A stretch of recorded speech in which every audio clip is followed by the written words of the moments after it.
One मंडल अधिकारी बलौदा बाजार आलोक तिवारी, उप मंडलाधिकारी कसडोल उदय सिंह ठाकुर के मार्गदर्शन और अर्जुनी परिक्षेत्र अधिकारी टीआर वर्मा के निर्देशन में अर्जुनी परिक्षेत्र में गश्त करत वन्य प्राणी के सुरक्षा बर कड़ा कदम उठाए जाते और यही तारतम्य में अर्जुनी परिक्षेत्र में कल रात गश्त करे गई और बिहनिया 8 बजे ग्राम टुंड्रा और मोहतरा में 3 व्यक्ति के घर परिसर में छापामारी के दौरान अवैध लकड़ी और चीतल के सिंग बरामद करे गई। उक्त अपराधी मन के खिलाफ वन अधिनियम के तहत कार्यवाही करे जावत है।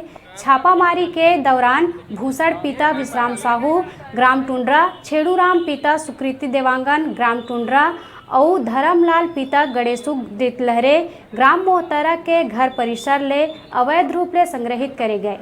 लगभग 20,000 रुपया के सागौन लकड़ी और बढ़ई सामान जब्त कर लिए गए हैं।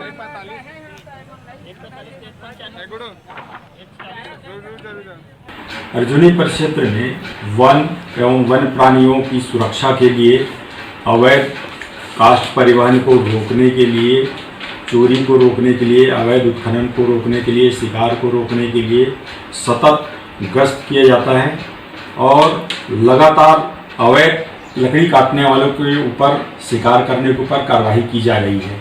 इसी कड़ी में आज टुंड्रा के 2 व्यक्तियों के घर में एवं मोहतरा के 1 व्यक्ति के घर में अवैध काष्ठ, सागौन के काष्ठ एवं मिश्रित काष्ठ और 1 चीतल के सींग जो है बरामद किए गए हैं, जिनकी अनुमानित कीमत लगभग 2.5 लाख रुपया के आसपास है।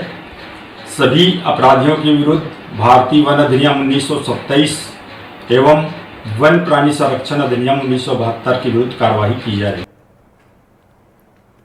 अब अभी बेरा है छोटकुन ब्रेक के बाद फिर लौटबो। तब तक आप मन देखत रहो आपके अपन चैनल न्यूज़ 36 छत्तीसगढ़ के आवाज़।